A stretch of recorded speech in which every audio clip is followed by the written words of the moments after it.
bebs, welcome back sa aking channel. Naka-ready tayo mga bebs kasi ano po ngayon, Martes pa ngayon? Oo, Martes. At meron akong following check-up mga bebs sa aking choles. So, si Mister ay pumasok pero lalabas siya saglit ng alas 10 para kasi yung ano namin dun is 10 o'clock ng umaga. So, maaga na akong tumayo mga bebs para makapag-ayos tayo. So, ayun. Check up ko ulit sa cholesterol kasi nga paubos na yung aking gamot. So, 3 nights na lang yung inuman ko. So, kailangan ko ulit ng following check-up para malaman kung okay na ba or bumaba ng konti or kailangan dagdagan ng gamot. So, ayan. Tapos niluto ko na, pina-pressure ko na yung baboy mga bebs kasi magluluto ako pagdating namin. Pag uwi ko, magluluto pa ako ng lunch namin. So, hindi kami matutuloy ni Marlene ngayon, punta ng palengke. So, sabi ko kay Marlene, bukas na lang Wednesday. Yun, free ako. Kasi hindi ko alam na ngayon pala yung check-up ko. So, nalaman ko lang yun kagabi. Kaya, minessage ko na si Marlene kagabi. Sabi ko, hindi kami tuloy. So, bukas kami matutuloy mga bebs. Ayan. So, naka-ready na tayo. Waiting lang ako mga bebs kay Mister. Sobrang lamig ngayon. Habang nag-aano ako mga bebs, nagbabalik ako sa mga nanonood sa akin mga bebs. Ayan, habang para hindi tayo naiinip. So, ayan. Okay naman yung mga mga nanonood sa akin. Yan, nababalikan ko naman sila. Ay, ito okay na to kahapon pa. Ay, nag-atching ang Coco. Coco, nag-atching ikaw? Nag-a-atching din pala yung mga hayop. So, ayun mga bebs, update ko na lang kay mamaya. Kapag pag dumating na si Mr. mga bebs. Ito pala yung aking OOTD. Super taas nung pantalon ko. Ay, nung ano ko. Ayan, OOTD. Mga bebs. Tapos mag-rubber shoes na lang ako mga bebs.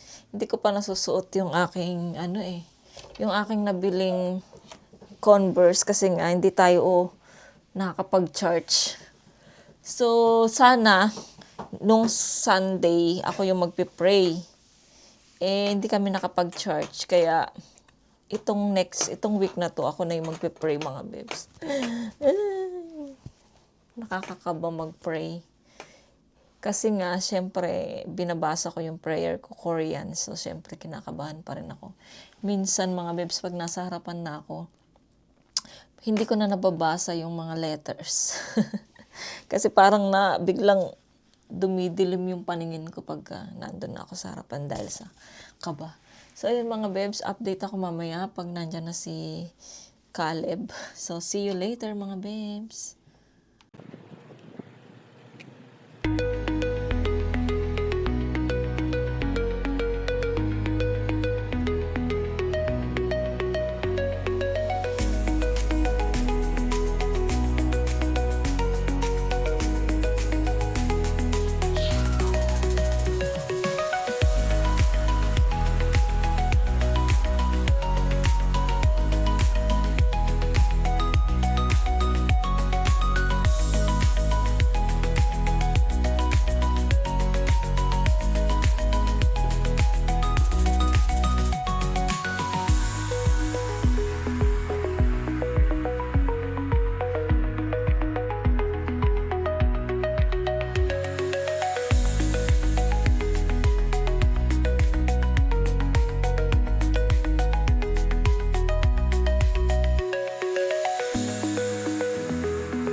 뭐 많이 힘든 거 있으세요? 뭐 아파요 그런 건 없으세요? 아픈 거 그런 건 없는데요. 예? 아픈 거 없어? 근데 이게 약이 오늘 간에 어떤 영향을 받는가요? 영향을 주는가요? 이 약이요? 예. 간에 영향을 주실 수는 있는데 영향을 많이 주는 약은 아닌데요. 주시는 뭐 100%안 줘요라고 보장은 안 하는데 주실 수는 있어요. 예.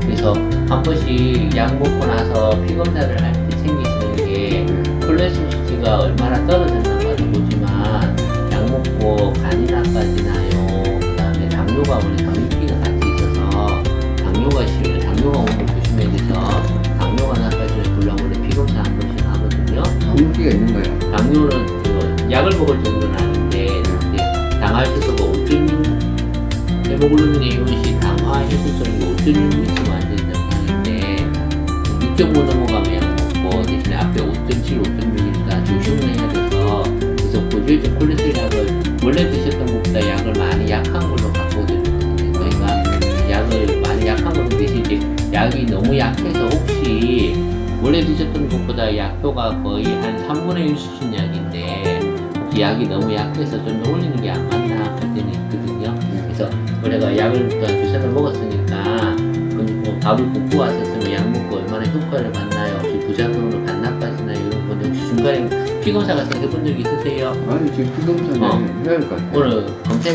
아침 굶고 오셨죠? 예. 아침에 지금 가셔서 피검사 소변 검사 하시면 오후에 4시 정도면 결과 나오거든요. 근데 같이 와야 되나요? 같이 오시면 제일 좋고 명 안 되면 보호자분만 오시긴 하는데 같이 오시면 제일 좋고.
Dito na tayo sa bahay mga bebs. Volume please.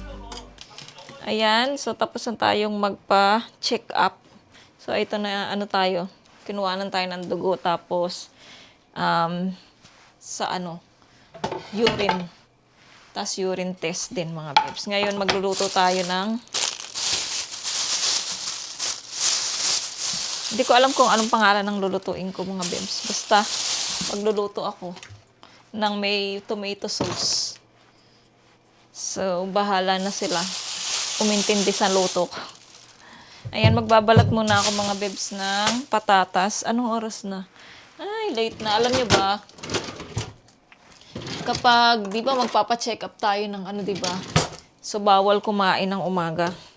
So, ayun, di ba, ayun. Wala tayong kain. So, gutom na ako mga bebs. Kailangan maluto na to.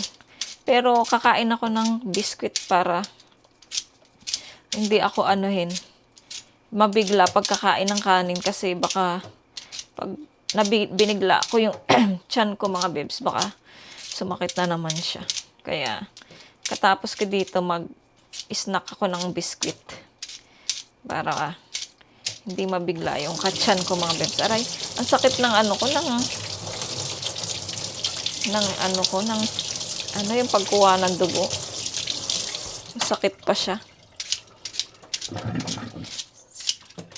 Ito, nagbabalat ako ng patatas mga bebs. Kasi, napalambot ko na rin naman yung pork bago tayo umalis. Pinalambot ko na yung pork para gigisa ko na lang siya. At yung palalambutin na lang natin yung mga patatas at saka yung carrots. Ayun. Yung mga bata, nag-almusal naman sila. Nag-almusal daw sila mga beb.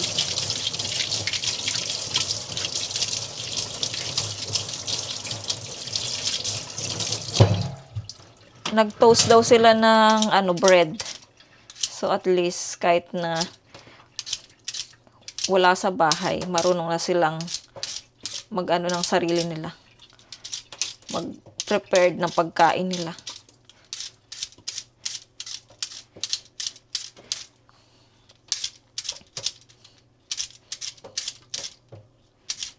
Ayun, so kahit busy si Mr. mga bebs.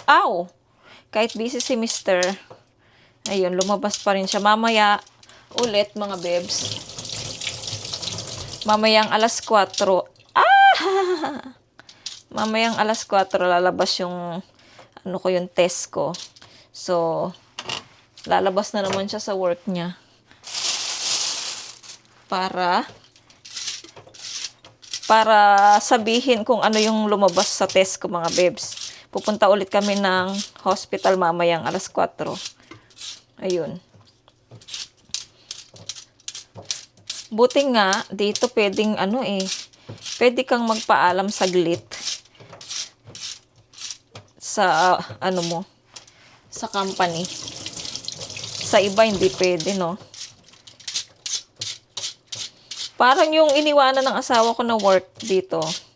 Kasi nga lagi akong na-hospital, lagi akong na-check up.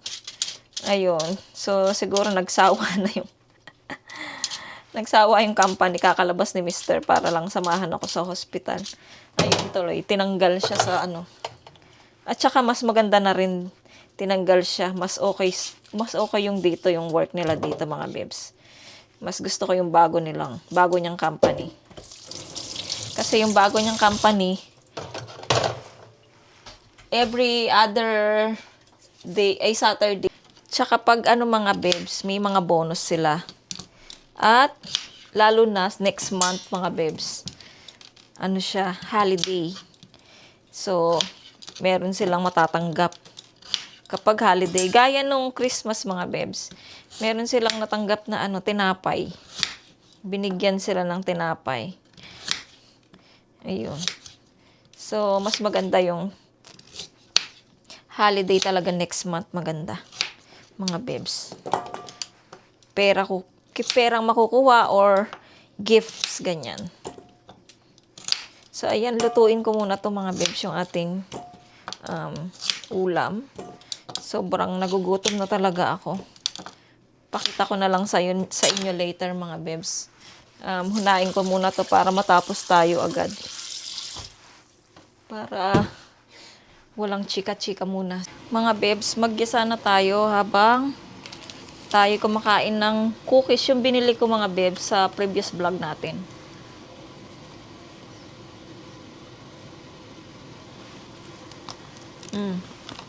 Kasi,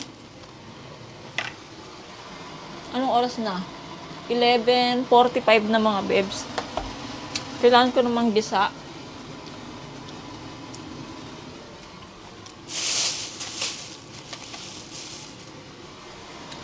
Kailangan ko nang maggisa mga bebs kasi na oras na. Kung gusto nyo makita, wag nyo. Paano lang to, pa-cham-cham na luto mga bebs. Di ko alam kung kaldereta ba to or what. Nagtimpla din ako ng Milo.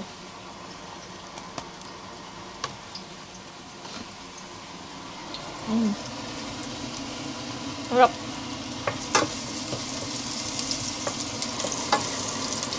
Lalagyan ko din siya ng ito mga besh, yung beans. Tapos meron tayong liver spread, lalagyan ko siya.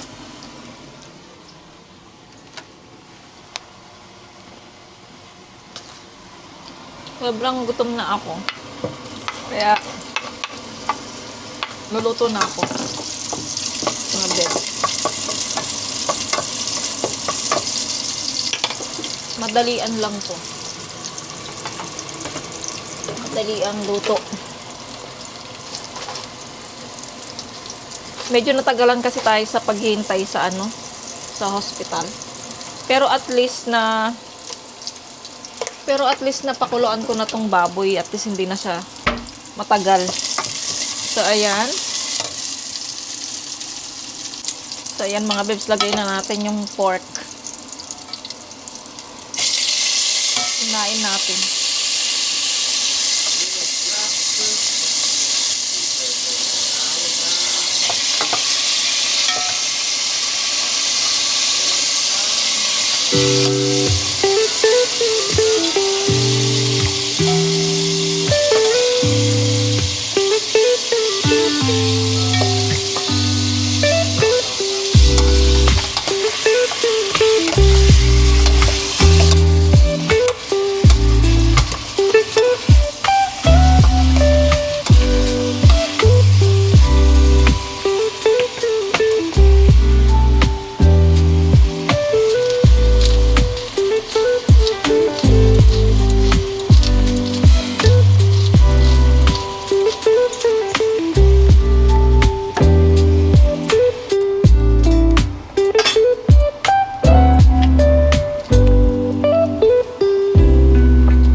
Ayan mga bebs, luto na yung ating, siguro apritada to mga bebs.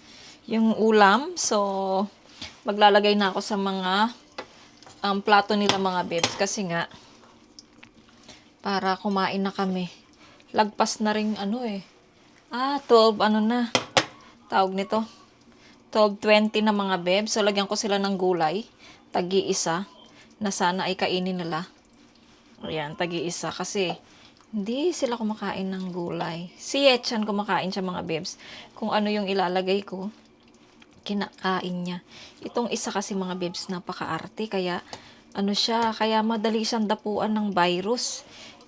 Diba siya yung naunang nagkaroon ng virus dito sa amin. Kaya, tas yun nahawa-hawa na. So, ito mga bebs, yung aming ulam. Diba? Ang sarap. Pakita ko sa inyo later pag nalagay ko na lahat. Ayan, so 'di ba siya yung unang nagkaroon ng virus sa amin? Pero ako mga bebs, sa awa ng Diyos, hindi naman po ako nagkaroon ng virus. Kaya I'm so happy and thankful kay Lord dahil pinroteksyonan niya yung katawan ko para hindi ako pasukan ng virus. Ayun naman yung pasasalamat ko kay Lord na hindi ako nagkaroon ng virus. Sila natapos na lahat yung virus nila. Kahit na sabihin nilang sakitin ako mga babes, sakitin ako, mahina ang katawan, pero at least hindi ako natamaan ng impluensya. Thank you, Lord God. Kasi pinagpipray ko yan mga babes dahil sino mag-aalaga sa mga bata? Pagka nagkaroon ako ng nagkasakit din ako, mahirap magkasakit mga babes. Kapag ikaw lang yung inaasahan dito sa bahay. Yun yung masasabi ko sa mga parents dyan na sa ano lang talaga sila. Housewife lang talaga sila, di ba? Iyan yung mga, hindi naman lang dahil mahirap ang maging housewife mga bebs. Sa totoo lang, sa'yo lahat ang gawaing bahay. Hindi ka makakapag day off. Yun ang sinasabi ko sa mga kalalakihan dyan. Kaya mahalin niyo yung mga asawa nyo ha. Ayan, pakita ko sa inyo mga bebs yung mga pagkain namin, tas kakain na kami. Ayan mga bebs, pakita ko sa inyo. Ayan yung ating food mga bebs. Ang yummy yummy. Ayan. Ayan. Kuha tayo ng sausawan, toyo at saka lemon. So, kain na kami mga bebs.